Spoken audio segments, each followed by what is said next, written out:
Hello छात्रों, आज फिर मैं आपके सामने पेश ऑनलाइन एजुकेशन क्लासेस में और आज आपके लिए लेकर आया हूं 11वीं क्लास के अर्थशास्त्र के पहले पाठ सांख्यिकी के लेसन नंबर 9 में समांतर माध्य केंद्रीय प्रवृत्ति के माप समांतर माध्य नामक पाठ में से। और आज का टॉपिक है अज्ञात मूल्यों या आवृत्तियों का निर्धारण कैसे करते हैं। अब तक हम समांतर माध्य निकाल रहे थे, कभी सरल समांतर माध्य, कभी भार समांतर माध्य, कभी सामूहिक समांतर माध्य। भिन्न भिन्न प्रकार से भिन्न भिन्न श्रेणियों में भिन्न भिन्न श्रृंखलाओं में हमने समांतर माध्य निकालने के तरीके सीखे, उनकी गणना की। प्रिय छात्रों, कई बार क्या होता है कि हमें समांतर माध्य तो दिया होता है लेकिन बीच में कोई फ्रीक्वेंसी है, आवर्ती है, वो मिस कर दी जाती है, या फिर बीच में कोई मद आपकी मिस कर दी जाती है और आपसे वो पूछ लिया जाता है जो प्रश्न में नहीं होता है। तो स्टूडेंट्स, आपको घबराने की जरूरत नहीं है। इस प्रकार के सवालों को ही लेकर मैं आ जाया हूं जो आपके न्यूमेरिकल क्वेश्चन आज मैं करा रहा हूं। इसमें जो न्यूमेरिकल क्वेश्चन कराऊंगा वे इसी से संबंधित होंगे। आज की वीडियो में आपके न्यूमेरिकल क्वेश्चन होंगे वे अज्ञात आवर्तियों, अज्ञात मूल्यों से होंगे या अज्ञात आवर्तियों से होंगे। उनका निर्धारण हम कैसे निकालें। तो देखिए, सबसे पहले हम निकाल लेते हैं समांतर माध्य निकालने के लिए। एक हमने सबसे पहले समांतर माध्य का, इसके लिए आपको सूत्र याद होना चाहिए। यदि आपको पता है कि x समांतर माध्य x बार समांतर माध्य बराबर है सिग्मा x बटे n, ये सूत्र होता है।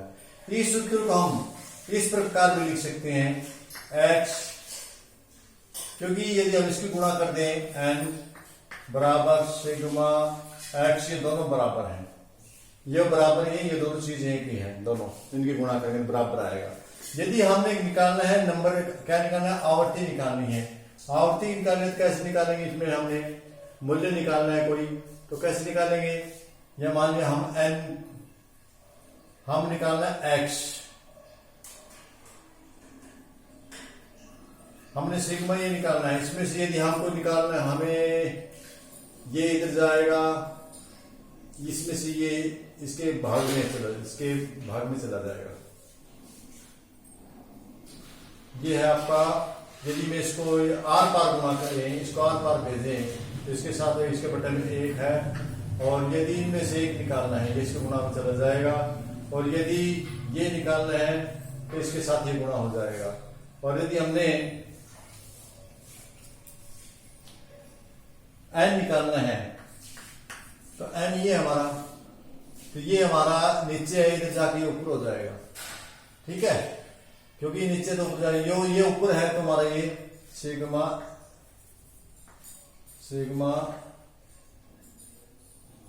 x बटे x बार नीचे आ जाएगा। तो आप इस तरीके से इसको निकाल सकते हैं। यदि आपने निकालना है सिग्मा f, फ्रीक्वेंसी निकालनी है, क्योंकि आपका एक सूत्र ये भी है ना, x बार बराबर है, फ्रीक्वेंसी वाले सूत्र में क्या होगा आपका, सिग्मा x बटे में सिग्मा f, ये होता है आपका, ये सूत्र होता है। इसमें ये सूत्र होता है मूल्य वालों में, और इसमें ये सूत्र होता है आपका। तो इसमें हमने क्या निकाला, फ्रीक्वेंसी निकालनी है। तो फ्रीक्वेंसी कैसे निकालेंगे हम, पहले हम सिग्मा f निकालेंगे। सिग्मा f बराबर, सिग्मा f ये नीचे था ऊपर आ गया, ये ऊपर था नीचे चला गया, ये सिग्मा x बटे x बार से उसको यदि हम भाग कर देंगे तो हमारी फ्रीक्वेंसी आ जाएगी, सिग्मा फ्रीक्वेंसी आ जाएगी। तो इस प्रकार से आपको इन सूत्रों से आप सवाल हल कर सकते हैं। तो पहला उदाहरण लेते हैं, आपका एक उदाहरण ले लेते हैं पहले इसमें हम निकालने के लिए। वो उदाहरण है आपका 10 से, पहले हम ले लेते हैं वेतन का खाना। वेतन है पहले 0 से 10 है क्या, 10 से 20, 10 से 20, 20 से 30, 30 से 40, 40 से 50, 40 से 50 तक की, 50 से 60, 50 से 60, 60 से 70, और आगे भी है क्या, 70 से 80, 70 से 80। यहां तक क्या आपने हमारे इसके अंदर दिए हुए हैं आपने ये आंकड़े लिखने हैं आपने, इन आंकड़ों को देख के आपने करना है। तो अब देखिए इन आंकड़ों कैसे करेंगे। वेतन के बाद अगला जो हमें दिया हमें दिया हुआ है आवर्ती। आवर्ती कितनी है आपकी? पहली आवृत्ति, इसकी आवृत्ति दी हुई आपको 5 3 4, 5 है इसकी 3 है, इसकी 4 है। इसके बाद आपको दी 5 3 4, इसकी दी हुई नहीं है आपको, ये निकालनी है आपको। और 50 60 वाली ये दी हुई आपकी 2 6 13, 2 6 13, ये आवृत्ति आपने निकालनी है। आपको ये क्वेश्चन रहेगा आपका, ये निकालना है। और समांतर वाली आपका 52 है। तो सबसे पहले आप क्या करेंगे, सबसे पहले आप इसका मिड वैल्यू निकाल लें।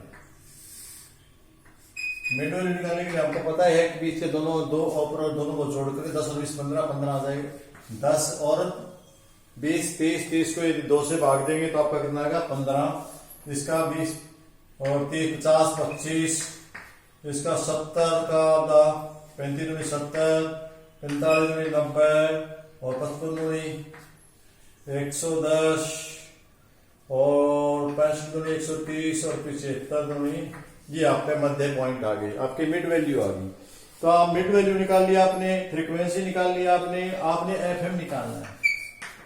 हमने इसलिए निकाली ना एफएम। एफएम कितना होगा देखो आपका, यानी कि गुणा करें तो फ्रीक्वेंसी की और इसकी दोनों की गुणा करेंगे तो आपका एफएम आ जाएगा। एफएम कितना है 15 5 75, इसका 25 दिया 75, 35 का 140, 45 का 45 एफ लिख दो इसके साथ। और यहाँ भी आप इसकी जगह फ्रीक्वेंसी लिख दो, भाई हमने फ्रीक्वेंसी काटनी है, एफ करना है। एफ छोटा लिख दे, कोई छोटा बड़ा कौन सा लिख दे आपकी मर्जी है, सिर्फ ये निशानी है आपकी वे फ्रीक्वेंसी निकालिए। एफ है, फ्रीक्वेंसी हमने दे दिया, यहाँ है नहीं, मौजूद नहीं हमारे पास। तो इसके आगे 45 इसकी गुणा करेंगे, ये आ जाएगा 55 दूनी 90 और 65 सी का 110 नहीं 65 सी 6 5 30 असलाई 1 और 6 6 के 36 1 37 370 390 हो गए, 70 2 हासिल हो गए, 6 5 30 3 6 5 30 3 हो गया, 6 6 36 390 आ गया। ये भी हम गलत लिखे, 55 दूनी 110 होता है, ये मतलब 55 दूनी 110 390 13 75 की गुणा करोगे तो आपका ये 975 आ जाएगा, 975। ठीक है। अब आपका हमने क्या करना है, एक तो इसका जोड़ चाहिए और एक इसका जोड़ चाहिए, क्योंकि इसकी तो जगह हमारा इसका जोड़ चाहिए, सिग्मा एफ हो जाएगा हमारा, और ये हमारा सिग्मा एक एफ आ जाएगा।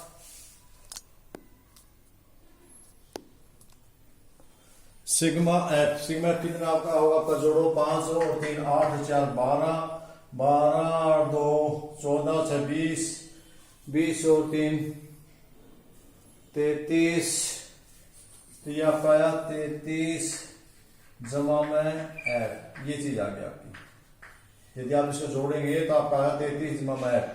इसको जोड़ने की जरूरत नहीं है, इसका जोड़ करो, इसका कितना आएगा, इन सारे का जोड़ करोगे तो आपको 1765 जमा में ये 45, ये जुड़ेगा नहीं, इसको 45 एफ कर दो, ये आ गया। अब इसको आप बेटा सूत्र लिखना आपने सबसे पहले, आपके पास क्या है एक्स बार है, एक्स बार के कैसे निकालते हैं हम, सिग्मा एफ एम बटे सिग्मा एफ।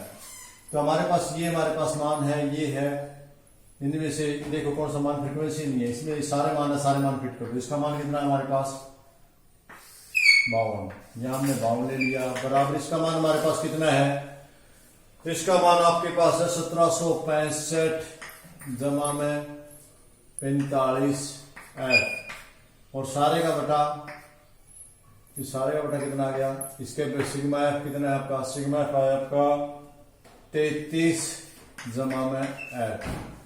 ये रकम आपको प्राप्त हो गई है इस सारणी से। अब इसको मैथ की दृष्टि से सरल कर ले, आर पार गुणा करें, आर पार गुणा करेंगे तो आप इस 52 को एक बार 33 से गुणा करें, 52 को 33 से गुणा करेंगे आपका 1716, इसको इसके साथ गुणा करें, इसके साथ गुणा करें 52 एफ बराबर अब आपका इसके एक साथ है 1765 का 1765 आ गया, जुमा में 45 का 45 है। अब जो शब्द वाले अक्षर है, जैसे हमें अलजेब्रे में करते थे, बीजगणित में करते थे, वैसा करें।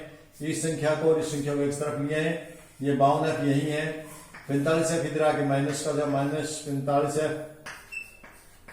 बराबर 1765, और इधर हम 1716 को इधर ले जाएंगे, 1716 माइनस कर जाएंगे, तो ये 52 में से आपका कितना बच गया, ये बच गया आपका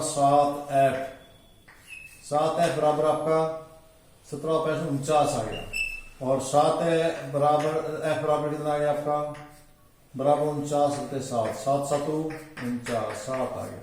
तो आप फ्रीक्वेंसी कितनी है, 7, तो इसका मान कितना है आपका 7 आ गया। तो आप इसका मान फ्रीक्वेंसी जो पूछी थी, आवर्ती अज्ञात आवर्ती है, वो आप लिख सकते हैं। इसको आप यहां अज्ञात आवर्ती बराबर 7।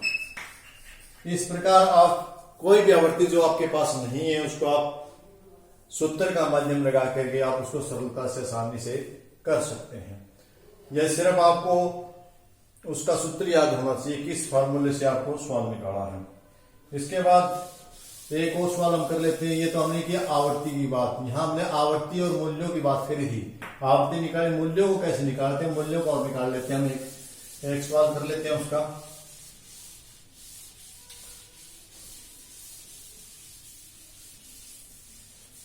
देखिए हम दोनों कर लेते हैं इसको ढंग से। पहले उदाहरण लेते हैं, हम उदाहरण लेके मान लेते हैं किसी का समांतर माध्य है, किसी का, उसका समांतर माध्य हमारे पास आया, वो समांतर माध्य है,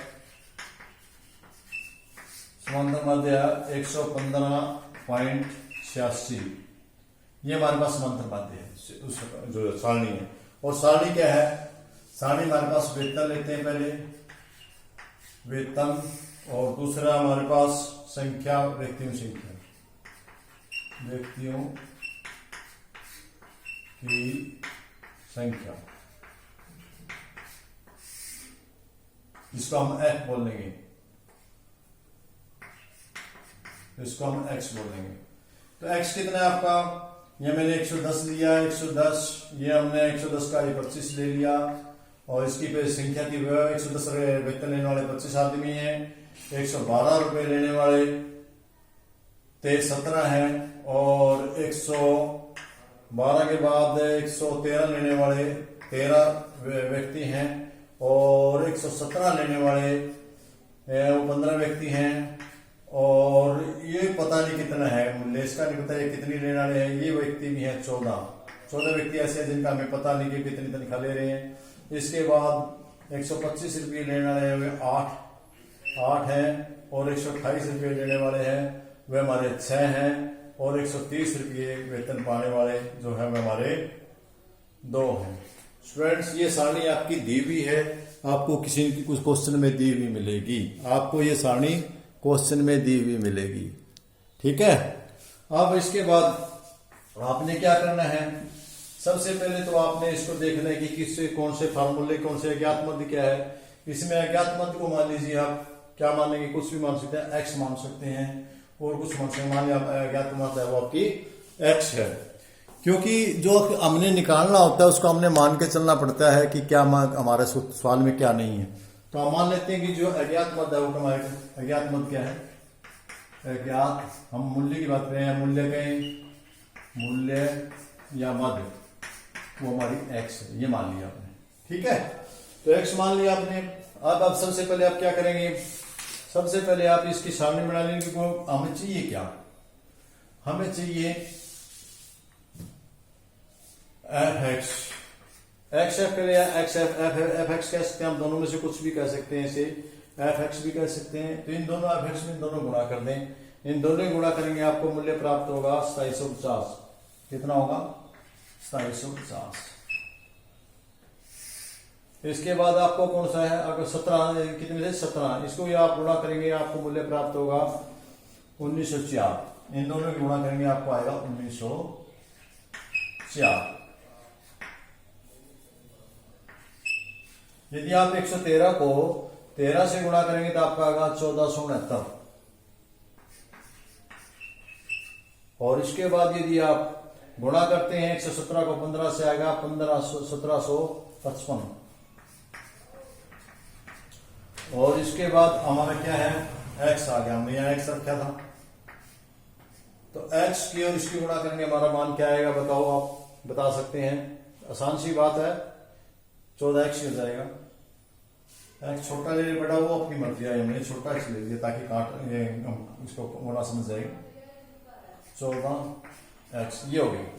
यहां तक आपने सवाल किया। ICC प्रकार आप आगे बाकी की जो बच के हैं उनको संख्या करते जाओ। आगे 125 को यदि हमारे से करेंगे आपका 1000 हो जाएगा। और 128 को 6 से गुणा करते हैं तो अपना 768 आ जाता है, गुणा करते जाना। और यदि आप 130 को 2 से करेंगे तो आपका 260 आ जाएगा। ये आपके आंकड़े आ गए हैं। अब देखें बेटा, इसको सबसे पहले तो हमारा वेतन है, ये तो वेतन था, ये हमारे क्या संख्या थी, इसको हमने सिग्मा एफ निकले इससे हमारी। और दूसरा हमें क्या चाहिए, सिग्मा एफ एक्स चाहिए। तो इन दोनों का जोड़ करना आपने, इन दोनों का जोड़ करेंगे 17 और 5 7 12 3 15 20 से 24 24 8 24 8 32 6 38 2 40 0 2 6 7 8 9 10। ये तो आपका 100 हो गया पूरा। कितना हो गया आपका 100 हो गया। और इधर जोड़ करेंगे तो आपका ये सारा का सारा सबका जोड़ करेंगे तो आपका आएगा 9906।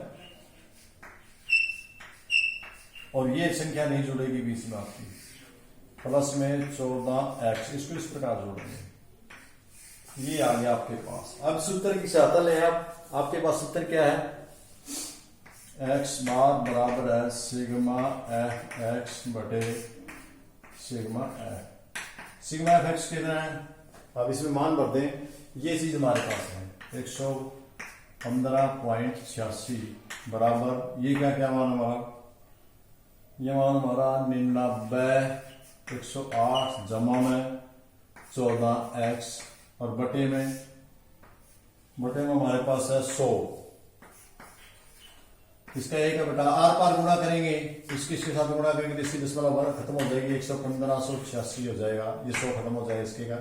और आपका आ जाए 9908 जमा में 14x, या आप ये कह सकते हैं 14x बराबर 9908 घटा ये इधर आ गया ना, इसे इधर ले जाए इसको 11586 घटा 9908 बराबर 14x, या 14x को इधर ले आए की बात है। 14x बराबर आप इसके में घटाए आपका कितना आएगा 1680 आएगा, 1680। और x बराबर कितना आएगा 1680 बटे में 14। इसको काटो आप, कितने बट गया 14 एकम 14, बच गए 2, 14 दूनी 28, 0 के 0 120। जो आपकी ये संख्या थी वो हमने x माना था, x का मान कितना आया x बराबर 120। जो हमारा अज्ञात मूल्य था वो 120 आ गया। तो स्टूडेंट्स आसान है, घबराने की जरूरत नहीं। इस प्रकार से आप इन मूल्यों को आराम से बहुत ही आसानी से ज्ञात कर सकते हैं। इसी चैप्टर के अधीन एक और बातें हैं वो मैं आपको बता दूं कि समांतर माध्य की महत्वपूर्ण विशेषता है कि उसकी मदों और समांतर माध्यमों को दोनों का अंतर है वो हमेशा शून्य होता है। देखिए हम इसको सॉल्व कर लेते हैं, क्योंकि एक छोटा सा टॉपिक है, इसके लिए हमें अलग से फिर वीडियो बनानी पड़ेगी। इसलिए मैं चाहता हूं कि इसका इसी के अंदर थोड़ा मोटा जो आपको कहीं कुछ 1-2 नंबर का क्वेश्चन से संबंधित पूछ लिया गया तो फिर बताना मुश्किल हो जाएगा।